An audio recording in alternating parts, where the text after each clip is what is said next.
Welcome to EPN. My name is Victor Lucas, and we bring you the latest in everything cool every single day around here. This one's going out to Undead Kings, who wanted to reply in our comments section. Yes, I read them all, but I thought I would also reply in video form. This rundown is dedicated to you. PlayStation 4 owners can finally dig up Lara Croft's latest adventure. Square Enix has announced that Rise of the Tomb Raider will hit the PS4 on October 11th, almost a year after it debuted on the Xbox One and 10 months after the PC version launched. To make it worth the wait, the PS4 version will include all of the DLC that's been released for the original game, along with some cool new content. First, there's an all-new story chapter called Blood Ties, where Lara explores her family's own Croft Manor.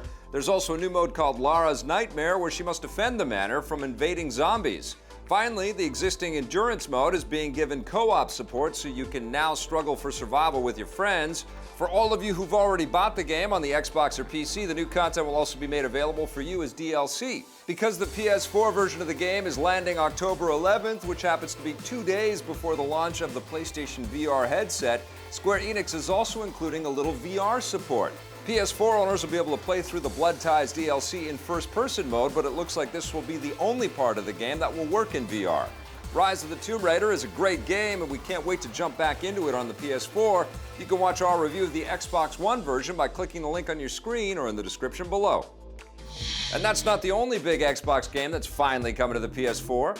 Capcom has announced that the original Dead Rising, first released on the Xbox 360 in 2006, will smash its way to the PS4, Xbox One, and PC later this year.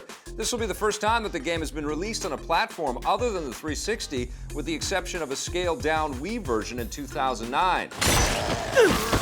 The first Dead Rising isn't the only game in the series that's making a comeback. Capcom is also re-releasing Dead Rising 2 on the PS4, Xbox One, and PC, although this isn't as big a deal because the game was originally released on more than one platform. There's no word yet if the third game, Dead Rising 3, will also be finding its way to the PS4, but we'll let you know when more details come in. All of this coincides with the imminent release of Dead Rising 4, which is coming to the Xbox One and PC this December. It's a timed exclusive, so it will be released on the PS4 eventually. Let's just hope we don't have to wait 10 years. The latest Batman video game has finally been unmasked.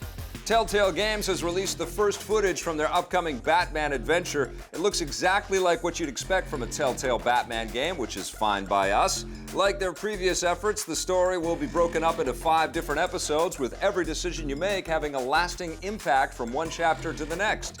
The story itself isn't based on any existing Batman comic or film. Instead, it tells an original tale that begins near the start of Batman's war on crime and explores the duality of his psyche.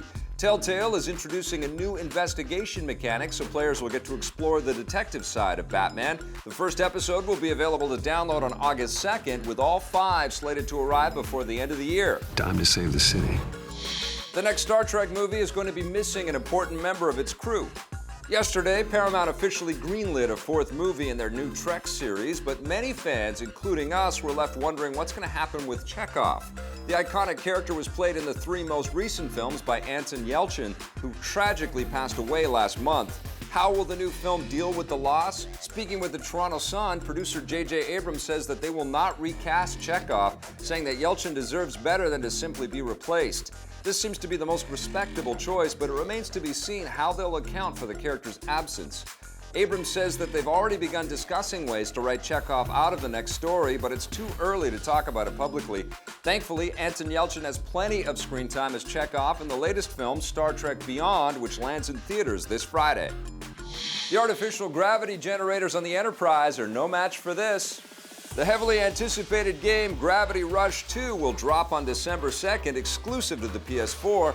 Like the 2012 original, Gravity Rush 2 once again gives players the ability to manipulate gravity, allowing for some unique moves and attacks during combat. Because this is a sequel, there will also be new gravity manipulation abilities, including the choice between 3 different combat styles, which can be swapped back and forth on the fly.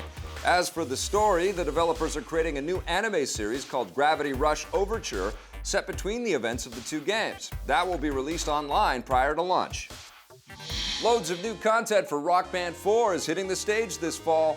Harmonix has revealed the first details on Rock Band Rivals, a massive new expansion for the game that was first teased at E3 last month. It includes 2 new modes. The first is called Rock-U-Drama and is basically a playable rock band documentary, sort of like a parody of VH1's Behind the Music. You and your band start a new career, and then after each one of your gigs, live-action actors talk about your accomplishments and growing fame, with everything they say automatically adjusted to be specific to your performance. People are very familiar with the music documentary, and so the idea that you have sort of these sort of talking heads sort of referencing your band and your performance, it actually feels very natural, and it's a bit of a leap of faith. It's a thing that we've never done in the rock band world. Everything in rock band has really sort of been about this sort of fantastic environment with like interesting characters and lights and the whole thing, and this is the first time that we're sort of breaking the third wall, so to speak, right? And yet it works really well. The second new mode included in the Rock Band Rivals expansion is simply titled Rivals Mode. It gives players the ability to create their own crew and then compete against rival crews through asynchronous online weekly challenges and leaderboards. This isn't the same thing as online multiplayer. That's coming to the game this December, whether you buy the expansion or not.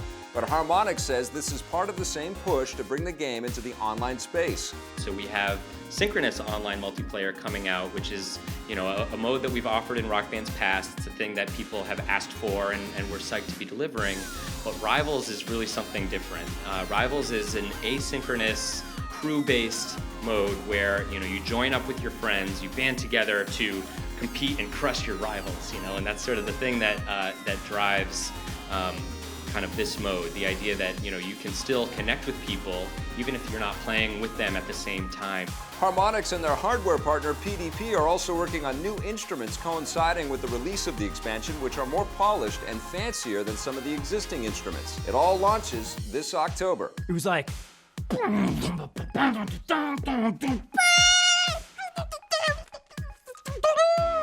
And that wraps us up for the Rundown today. Thanks for watching, everybody. We'll see you tomorrow.